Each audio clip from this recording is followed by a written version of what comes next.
अस्सलाम वालेकुम दोस्तों, आप देख रहे हैं खाली टेक्निकल यूट्यूब चैनल। दोस्तों आज की वीडियो में हम अनबॉक्सिंग करने वाले हैं Oppo A53 की। दोस्तों ये जो फोन है ये पाकिस्तान के अंदर 28,000 के अंदर लॉन्च कर दिया गया है।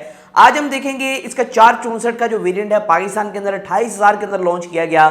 इसके अंदर आपको क्या क्या चीजें देखने को मिलती हैं, इन द बॉक्स क्या क्या कंटेंट्स देखने को मिलते हैं, कितने वाट का चार्जर है, क्या हैंड फ्री आपको देखने को मिलती नहीं मिलती, और साथ ही साथ मैं आपको बताऊंगा क्या ये 28,000 के अंदर फोन खरीदने के काबिल है या नहीं। तो वीडियो को स्टार्ट करते हैं और जान लेते हैं मुकम्मल डिटेल से। पहले दोस्तों अनबॉक्सिंग कर लेते हैं, डिब्बे के अंदर देख लेते हैं क्या क्या चीजें हैं, बाद में चलते हैं इसके क्विक रिव्यू की तरफ। तो दोस्तों यहाँ अनबॉक्सिंग स्टार्ट कर लेते हैं। सामने की तरफ आपको A53 मेंशन देखने को मिलता है और बैक की तरफ अगर बात करें यहाँ 464 का वेरिएंट लिखा मिलता है और ऊपर की तरफ कुछ हाईलाइट्स मेंशन है जैसे कि 90 हर्ट्ज का डिस्प्ले और कुछ और हाईलाइट्स। दोस्तों फोन को ओपन कर लेते हैं, फोन के बॉक्स को, और देख लेते हैं आपको बॉक्स के अंदर क्या क्या कंटेंट्स देखने को मिलते हैं।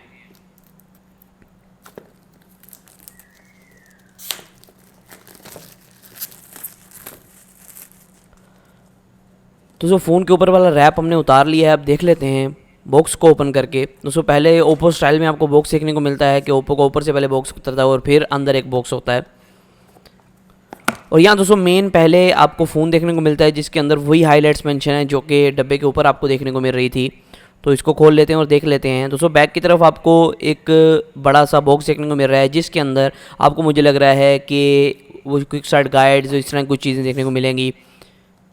दोस्तों यहाँ आपको पहले एक TPU केस देखने को मिल रहा है और साथ कुछ कापियाँ और किताबें देखने को मिल रही हैं जो कि ज़ाहिरी बात है कोई भी नहीं पढ़ेगा, ना मैं पढ़ता हूँ ना आप पढ़ेंगे, तो इनको हम साइड पे रख देते हैं। इतनी बड़ी कापियाँ हमने स्कूल में नहीं पढ़ी तो यहाँ कैसे पढ़ेंगे।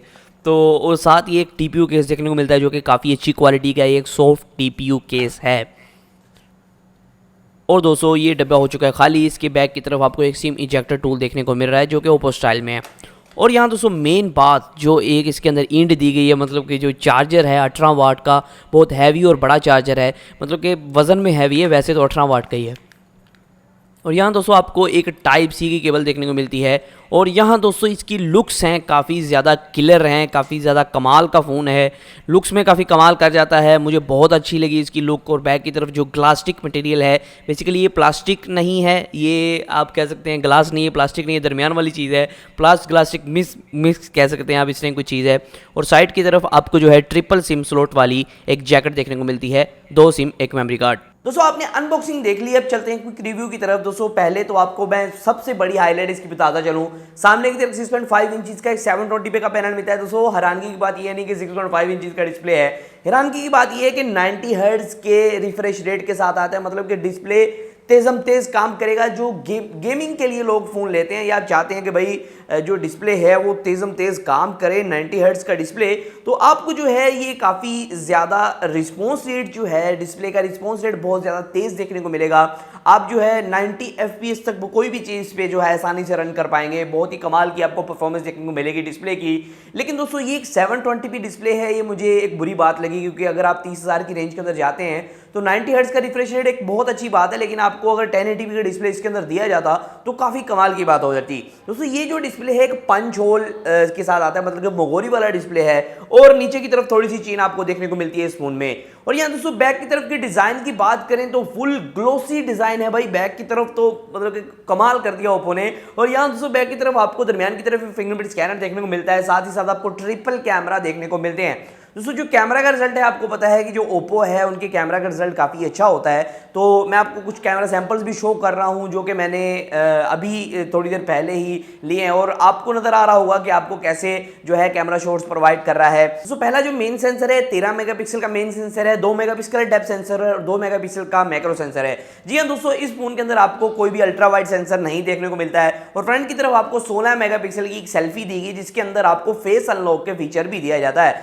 अगर बात करें फिंगरप्रिंट स्कैनर और फेस अनलॉक की, दोस्तों फिंगरप्रिंट स्कैनर काफी ज्यादा फास्ट है और फेस अनलॉक तो आप मतलब कि देखेंगे और खुल जाएगा, तो आप दोनों की तरफ से कोई शिकायत नहीं है। फेस अनलॉक फिंगरप्रिंट स्कैनर दोनों ही फास्ट किस्म के इसके अंदर लगाए गए हैं। तो आगे अगर मजीद बात करें, यहाँ नीचे की तरफ आपको टाइप सी की पोर्ट देखने को मिलती है, एक हैंड फ्री जैक देखने को मिलता है जो कि 3.5 जैक है।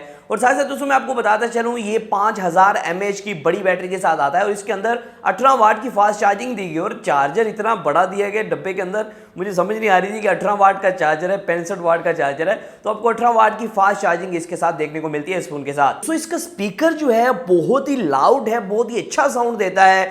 मैंने कहा यार ये स्पीकर इतना ज्यादा लाउड क्यों है। बाद में मुझे रिसर्च करने पे पता चला कि ओप्पो ने इस फोन के साथ आपको एक नए किस्म का स्पीकर दिया। ओप्पो का कहना है कि ये स्टीरियो स्पीकर्स हैं जो आपको बहुत कमाल की परफॉर्मेंस प्रोवाइड करते हैं। जी हाँ दोस्तों, काफी अच्छी वॉइस मुझे देखने को मिली। मैं कोई भी अगर वीडियो देखता हूं मुझे इस तरह हाथ रखने की जरूरत नहीं होती है, वैसे ही पूरी तरह जो है आवाज गूंज जाती है और आपको एक अच्छा स्पीकर प्रोवाइड करता है। कहीं अगर शोर वाली जगह में भी खड़े हैं तो आपको आसानी के साथ आपकी रिंगटोन जो है वो सुनाई देगी। हाँ दोस्तों, अगर बात करें प्राइस टैग की तो थोड़ा सा अगर ये नीचे चला जाता प्राइस टैग के अंदर तो कमाल कर देता, लेकिन अभी भी ये आपको वो स्पेक्स प्रोवाइड कर रहा है ओप्पो ब्रांड के अंदर रहते हुए जो कि इस रेंज के अंदर कोई भी नहीं प्रोवाइड कर रहा। मतलब कि आपको 90 हर्ट्ज का डिस्प्ले दे रहा है। उन लोगों के लिए जो कि 90 हर्ट्ज का डिस्प्ले यूज करना चाहते हैं उनके लिए बहुत अच्छी ऑप्शन है। लेकिन दोस्तों इसके अंदर एक मसला ये है कि इसके अंदर स्नैपड्रैगन की तरफ से 460 का प्रोसेसर इस्तेमाल किया गया है। मैंने पहले भी बताया था कि 460 का जो प्रोसेसर है स्नैपड्रैगन का 625 प्रोसेसर आपको देखने को मिलता है, उसके करीब 3 परफॉर्मेंस प्रोवाइड करता है। 450 से ऊपर है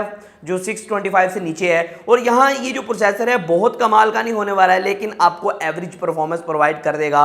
और यहाँ मुझे एक चीज़ देखने को मिली, जो ऐप्स हैं अगर मैं उनको खोलता हूँ और डे टू डे यूजेज की बात करते हैं, फोन सारी बात है थोड़ा सा स्लो है क्योंकि यहाँ कोई हाई एंड आपको जो प्रोसेसर नहीं दिया गया है। तो ओवरऑल मुझे लगता है कि ओप्पो ब्रांड के अंदर आप कोई फोन लेना चाहते हैं जो कि इस रेंज के अंदर हो, 28,000 की रेंज के अंदर हो और आपको कैमरा भी अच्छा प्रोवाइड कर दे और आपको एक एवरेज परफॉर्मेंस प्रोवाइड करे के साथ साथ आपको एक डिस्प्ले भी अच्छा हो, तो ये फोन आपके लिए एक अच्छी चॉइस हो सकती है क्योंकि इसके अंदर एक नई चीज है, एक नया फीचर है इस रेंज के अंदर। बाकी दोस्तों इसके फुल रिव्यू का वेट कीजिएगा, जल्दी इसका full review camera test gaming test लाऊंगा, तो उसके लिए स्टे ट्यून्ड। तो आज की वीडियो में इतना ही था, फिर मैं अगली वीडियो के साथ। अल्लाह हाफिज।